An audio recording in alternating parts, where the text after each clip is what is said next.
তোমাকে দেখতে খুব ইচ্ছে করছিল, তাই। আমাকে? আমি তো খুব ভালো আছি।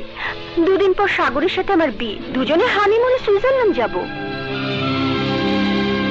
কিন্তু তোমাকে এত বিষণ্ণ দেখাচ্ছে কেন? বৃষ্টিকে দেখছি না কেন? কোথায় বৃষ্টি? নাকি বৃষ্টিকে ছেড়ে এখন আবার অন্য কাউকে ধরেছো? তোমার মতো লম্পটদের জন্য এইটাই তো স্বাভাবিক। আজ ঝিনুক, কাল বৃষ্টি, পরশু মুক্তা। ছি, কত বোকা আমি! তোমার মতো সস্তা কাচের টুকরোকে হিরে ভেবেছিলাম, ভালোবেসে জীবন সাথী করতে চেয়েছিলাম। তোমাদের মতো নারী দেহের শিকারী পশুরা কেন যে মেয়েদের সর্বনাশ করার জন্য বেঁচে থাকে বুঝি না। তুমি মরতে পারো না?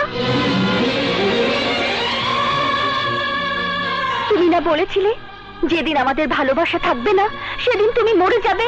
আমাদের দুজনের সবকিছু তো কবেই শেষ, কিন্তু তুমি নির্লজ্জের মতো